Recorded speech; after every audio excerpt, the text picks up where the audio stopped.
அஸ்ட்ரோசைன் channel வாயிலாக உலகெங்கும் வாழ்ந்து கொண்டிருக்கும் சகோதர சகோதரிகளுக்கு அன்பார்ந்த வணக்கங்கள் மற்றும் வாழ்த்துக்கள். இன்றைய பதிவானது சுக்கிர பெயர்ச்சி பலன்கள். இந்த சுக்கிரன் என்பது பொதுவாக கலத்திர காரகன், திருமண காரகன் அப்படின்னு நம்ம சொல்லுவோம்.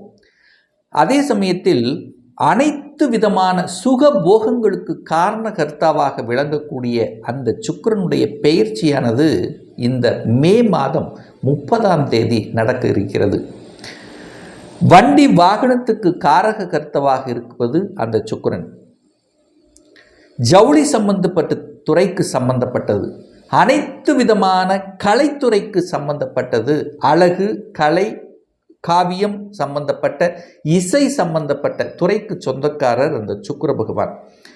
அந்த சுக்கிரனுடைய பெயர்ச்சியானது இதுவரைக்கு காலச்சக்கரத்தினுடைய 12வது வீடான மீனத்தில் இருந்தார். இப்போ காலச்சக்கரத்தினுடைய முதல் வீடான மேசத்துக்கு பெயர்ச்சி ஆகிறார். ஸோ இப்படி பெயர்ச்சியாகக்கூடிய இந்த காலகட்டத்தில் என்ன மாதிரியான பலன்கள், சாதகம் பாதகங்களை பற்றித்தான் இந்த பதிவில் நம்ம டீட்டெயிலாக பார்க்க போகிறோம். அதற்கு முன்னால் நம்மளுடைய சேனலை நீங்கள் ஃபர்ஸ்ட் டைம் பார்ப்பவர்கள் என்றால் மறக்காமல் சப்ஸ்கிரைப் பண்ணிக்கிங்க. கன்னி ராசி அன்பர்களே, மே 30ஆம் தேதி நடைபெறுகின்ற சுக்கிர பெயர்ச்சியால் என்ன நன்மை, என்ன மாற்றங்கள் என்று பார்க்கும் பொழுது, இதுவரை சுக்கிர பகவான் உங்கள் ராசிக்கு, கன்னி ராசிக்கு 7ஆம் இடத்திலிருந்து இப்போ 8ஆம் இடத்துக்கு பெயர்ச்சியாகிறார். அப்போ சுக்கிரனுங்கிறது உங்கள் ராசிப்படி யார் அப்படின்னா 2க்குரியவன், தனத்தை கொடுக்கக்கூடியவன், குடும்பத்தை அமைத்து கொடுக்கக்கூடியவன், வாக்குஸ்தானத்தின் அதிபதி தான் அந்த சுக்கிரன். அந்த சுக்கிரன் போய் 8ல் மறைஞ்சிருக்கார். சரி, அதே போல் உங்களுக்கு பாக்கியத்தை கொடுக்கக்கூடியவனும் அதே சுக்கிரன் தான். அவர் போய் 8ல் இருக்கும்போது ஏதாவது கெடுபலன்கள் நடந்து விடுமோ என்கின்ற ஐயப்பாடு நிறைய கன்னிராசினருக்கு ஏற்படுத்தும். அப்படி கிடையாது. 8ல் இருக்கக்கூடிய சுக்கிரன் என்ன பண்ணுவார், நிறைய பேருக்கு வெளிநாட்டுக்கு போக வைப்பார், தன்னுடைய ஊரை விட்டு வெளியே நகர்த்த வைப்பார். இதுதான் நடக்கும். திடீர் அதிர்ஷ்ட வாய்ப்புகளை கொடுக்கும். அதாவது 8 என்பது ஒரு வலி, வேதனை, துக்கம், துயரம், அசிங்கம், அவமானம் என்று சொன்னாலும் கூட அந்த இடத்தில் திடீர் அதிர்ஷ்ட வாய்ப்புகளை கொடுக்கக்கூடிய அமைப்பும் இருக்கிறது. அப்போ பணம் எங்கேயோ ஒரு இடத்தில் லாக்காகி இருக்கக்கூடிய இந்த கன்னிக்கு திடீர் பணவரவு அப்படிங்கிறது நிச்சயமாக ஏற்படுத்தும் இந்த காலகட்டத்தில். அதே சமயத்தில் பணம் வரும், ஆனால் பணத்தை கையாளுகின்ற விஷயத்தில் மட்டும் கவனம், எச்சரிக்கையோடு இருக்கணும். யாருக்கும் ஜாமீன் கையெழுத்து போடக்கூடாது என்பதையும் ஞாபகத்தில் வைத்துக் கொள்ளுங்கள். வாக்கு சார்ந்த விஷயத்திலும் பார்த்தீங்கன்னா எதை நீங்கள் பேசணுமோ அதை மட்டும் பேசணும், இல்லைன்னா தேவையில்லாத பிரச்சனைகளை உருவாக்கும். ஏன்னா வாக்காதிபதி போய் 8ல் போய் மறைஞ்சிருக்கார்லவா, அப்போ ஒரு வழியை கொடுக்கக்கூடிய, அப்போ நீங்கள் நல்லதை செய்தாலும் நல்லதை பேசினாலும் மற்றவர்களுக்கு அது ஏதோ ஒரு ரூபத்தில் தொந்தரவு இருக்கிற மாதிரியான ஒரு அமைப்பை ஏற்படுத்தி உங்களுக்கு ஒரு வழியை கொடுக்கக்கூடிய அமைப்பை உருவாக்கிறோம். ஸோ அதனால் வாக்கு விஷயத்தில் மட்டும் கவனமாக செயல்படணுங்கிறதையும் ஞாபகத்தில் வைத்துக் கொள்ளுங்கள். அதே போல குடும்பாதிபதி 8ல் போய் மறைகிறார். அப்போ குடும்பம் அப்படிங்கிறது என்ன, கணவன் மனைவி, உங்க உறவுகள், இந்த விஷயத்திலும் கொஞ்சம் கவனம். ஏன்னா அகம் சார்ந்த விஷயத்தில், மனம் சம்பந்தப்பட்ட விஷயத்தில் கொஞ்சம் கவனத்தோடு செயல்பட்டால் நல்லது. அதாவது கணவன் மனைவி சார்ந்த விஷயத்தில் கொஞ்சம் விட்டு கொடுத்து கொஞ்சம் அனுசரணையோடு செல்லணும் என்பதை ஞாபகத்தில் வைத்துக் கொள்ளுங்கள் கன்னி ராசி அன்பர்கள். ஏன்னா குடும்பாதிபதி போய் 8ல் மறைஞ்சிருக்கார். அப்போ மறைஞ்சிருக்கும் போது அதை மாற்றணும் அப்படின்னு என்ன, நாம் அன்போட பாசத்தோட இருந்துக்கணும், கொஞ்சம் கொஞ்சம் விட்டு கொடுத்து செல்லணும் என்பதை ஞாபகத்தில் வச்சாலே பெரிய பாதிப்புகள் ஒன்றும் ஏற்படுத்த போவதில்லை. பணம் கொடுக்குமா, நிச்சயமாக பணம் கொடுக்கும். எப்படி கொடுக்கும், சுக்கிரன் 8ல் போய் மறைஞ்சிட்டாரே, ஆனால் சுக்கிரன் நின்ற நட்சத்திரம் கேதுவாகி அந்த கேது 12ஆம் இடத்துல போய் கேது 12ல் போய் இருக்கார். அப்போ அதே அந்த 8க்கும் கெடுதலுக்குரியவனான செவ்வாயும் போய் 12ஆம் இடத்துல போய் மறைய போகிறார். அப்போ கெட்டவன் கெட்டிடில் கிட்டிடும் ராஜயோகம் என்கின்ற அமைப்புக்கு ஏற்ப உங்களுக்கு தனம் கொடுக்க போகிறது. நினைத்த, அதாவது பொருளாதாரம் சார்ந்த விஷயத்தில் மேம்பாடு கொடுக்க போகிறது. மறைந்துள்ள தனம் உங்களுக்கு கிடைக்க போகிறது. அந்த தனம் வெளிநாட்டின் மூலமாக வரக்கூடிய வாய்ப்புகளை, சந்தர்ப்பங்களை உருவாக்கும். அப்போ வெளிநாடு, வெளிமாநிலம், அந்நியம், இந்த மாதிரியான விஷயத்தில் சிறப்பை கொடுக்கக்கூடிய ஒரு சுக்கிர பயிற்சியாக கன்னிக்கு அமையும். இந்த கன்னிராசி அன்பர்கள் யாரெல்லாம் வெளியில போய் வேலை பார்க்கணும், வெளிநாட்டில் போய் வேலை பார்க்கணும், அல்லது வேற ஊர்ல போய் வேலை பார்க்கணும், வெளி மாநிலத்தில் போய் வேலை பார்க்கணும், இந்த எண்ணத்தில் இருக்கக்கூடிய அத்துணை இந்த கன்னிக்கும் நல்ல பலன், நல்லது நடக்கக்கூடிய தன்மைங்கிறது சிறப்பு பெறக்கூடிய அமைப்பு சிறப்பாகவே இருக்கிறது அப்படின்னு நம்ம ஸ்ட்ராங்காக சொல்லலாம். அதே சமயத்தில் பார்த்தீங்கன்னா சுக்கிரன் தன்னுடைய சொந்த நட்சத்திரத்தில் உட்கார போகிறார். அப்போ சொந்த நட்சத்திரத்தில் இருக்கும் பொழுது இந்த கன்னிக்கு திடீர் அதிர்ஷ்ட வாய்ப்புகளை வரும். எப்போ சொந்த நட்சத்திரத்தில் இருக்க போகிறார் அப்படின்னு கேட்டிங்கன்னா, ஜூன் மாதம் 12ஆம் தேதியிலிருந்து ஜூன் மாதம் 25 வரை பார்த்தீங்கன்னா கன்னிக்கு சூப்பர். அதாவது தனாதிபதி, பாக்யாதிபதி தன்னுடைய சொந்த நட்சத்திரத்தில் பிரயாணம் பண்ணக்கூடிய அந்த காலகட்டத்தில் திடீர் அதிர்ஷ்ட வாய்ப்புகள் தேடி வரும். ஒரு வழக்கில் இருந்து கொண்டிருக்கிறீர்கள், ஒரு வழக்கு பிரச்சனையாகி கொண்டிருக்கிறதுனா அப்போ தீர்வு கிடைக்கக்கூடிய வாய்ப்புகள், சந்தர்ப்பங்களை கொடுக்கும். அதாவது எதெல்லாம் உங்களுக்கு வழியை கொடுத்து கொண்டிருக்கிறதோ அந்த வழியிலிருந்து நிவாரணம் கிடைக்கக்கூடிய அமைப்புங்கிறது இருக்கிறது. ஒரு சிலருக்கு ஹெல்த் பிரச்சனையாக இருக்கும், அதாவது வழியோடு இருந்துட்டு இருப்பாங்க, எப்போதான் தீரும், எப்படி தான் ஆகும், அப்போது உங்களுக்கு ஒரு தீர்வு கிடைக்கும்.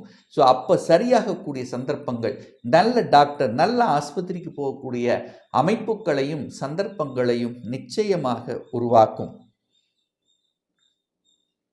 சுக்கிரனுங்கிறது கலத்திரக்காரகன் அல்லவா? அந்த கலத்திரக்காரகன் போய் 8ல் மறையும் போது திடீர்னு கலத்திரம் உங்களுக்கு கிடைச்சிடும், திடீர்னு வரன் உங்களுக்கு அமைஞ்சிரும். ஸோ இது வரைக்கும் ஒரு வழிகளையும் வேதனைகளோடு இருந்து நிறைய வரனை பார்த்துட்டேன், வரனை ஏதோ ஒரு வகையில் தட்டி கொண்டே போகிறது, சரியான பொருந்தி வரலை என்று வருத்தப்பட்டு கொண்டிருக்கக்கூடிய கன்னிக்கு வருத்த நிவாரணம், நல்ல வரன், உங்கள் ஸ்டேட்டஸ் தகுந்த வரன் அமையக்கூடிய காலகட்டமாக அந்த ஜூன் 12லிருந்து 25 உங்களுக்கு சிறப்பு பெறும்.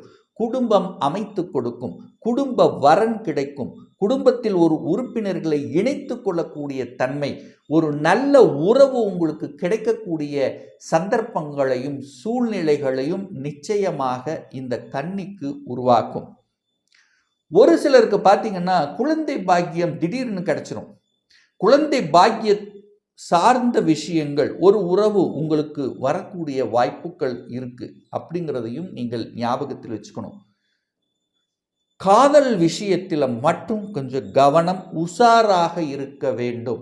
ஏன்னா சுக்கிரன் போய் 8ல் மறைஞ்சிட்டார்லவா, அப்போ உங்களுக்கு எதையாவது ஒன்று, அதாவது காதல் உள்ள போக மாதிரியான ஒரு சூழ்நிலை உருவாக்கி ஒரு வழியை கொடுக்கக்கூடிய அமைப்பு இருக்கிறதுனால இந்த பெயர்ச்சிக்கு அப்புறம் காதல் என்கின்ற தன்மையில் கொஞ்சம் தொந்தரவு இருக்கும், கொஞ்சம் உஷாராக இருக்கணுங்கிறத ஞாபகத்தில் வைத்து கொள்ளுங்கள்.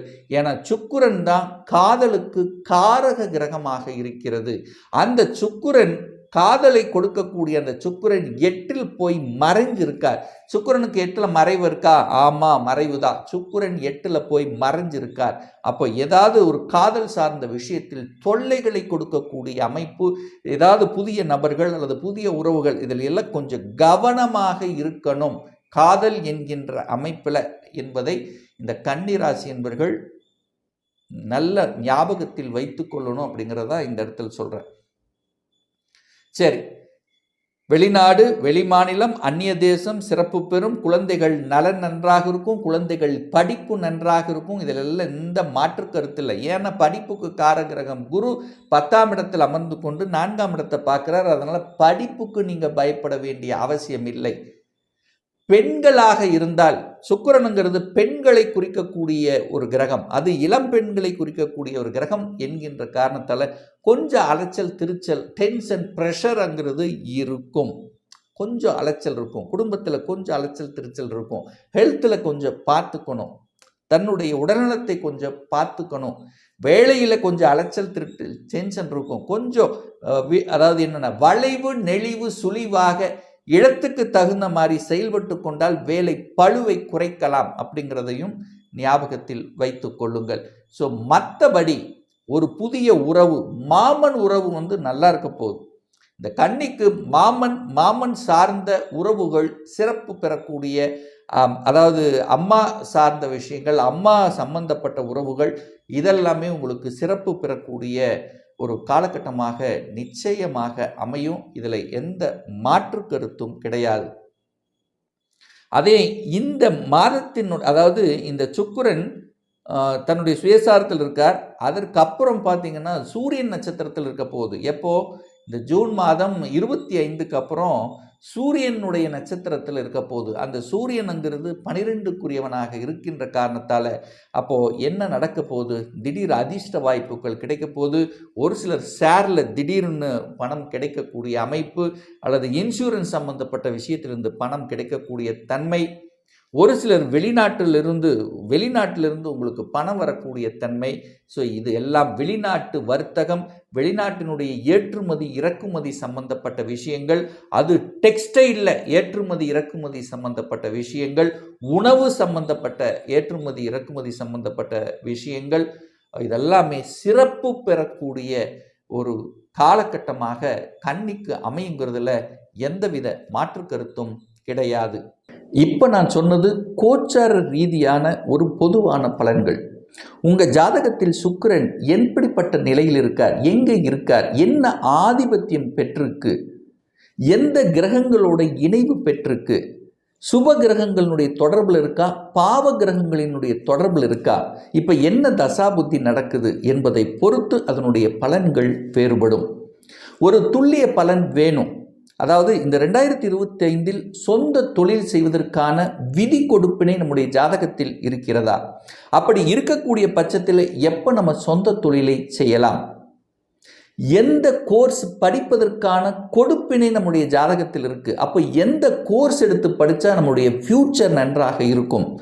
திருமண தடை நடந்து கொண்டே இருக்கு, எப்போ தான் நமக்கு திருமணம் ஆகும், எப்போ நமக்கு குழந்தை பாக்கியம் கிடைக்கும், எப்போ நமக்கு ப்ரமோஷன் கிடைக்கும், இது போன்ற கேள்விகளுக்கு துல்லியமான பதிலை நம்மால் கூற முடியும். ஒரு பர்சனல் கன்சல்டேஷன் எடுத்துக்கணும், ஒரு சுய ஜாதகம் பார்க்கணும் என்று விருப்பமுடைய அன்பர்கள் டிஸ்பிளே தெரியக்கூடிய நம்பருக்கு வாட்ஸ்அப் மூலியமாகவோ ஃபோன் கால் மூலியமாகவோ தொடர்பு கொண்டு அப்பாயின்மெண்ட் பெற்றுக்கொண்டு கன்சல்டேஷன் எடுத்துக்கலாம். நம்முடைய அலுவலகம் கோயம்புத்தூரில் அமைந்துள்ளது. அதாவது கோயம்புத்தூரிலிருந்து மேட்டுப்பாளையம் செல்லும் வழியில் வெள்ளக்கிணறு பிரிவு பக்கத்தில், அதாவது அன்னபூர்ணா ஹோட்டலுக்கு அருகில் அமைந்துள்ளது. பிரியர் அப்பாயின்மெண்ட் வாங்கிட்டு நேரடியாக கன்சல்டேஷன் எடுத்துக்கலாம். ஸோ ஆன்லைன் மூலமாகவும் கன்சல்டேஷன் இருக்கிறது. நிச்சயமாக இந்த பதிவு ஏதாவது ஒரு ரூபத்தில் உங்களுக்கு யூஸ்ஃபுல்லாக இருக்குங்கிறதுல எந்தவித மாற்று கருத்தும் இல்லை.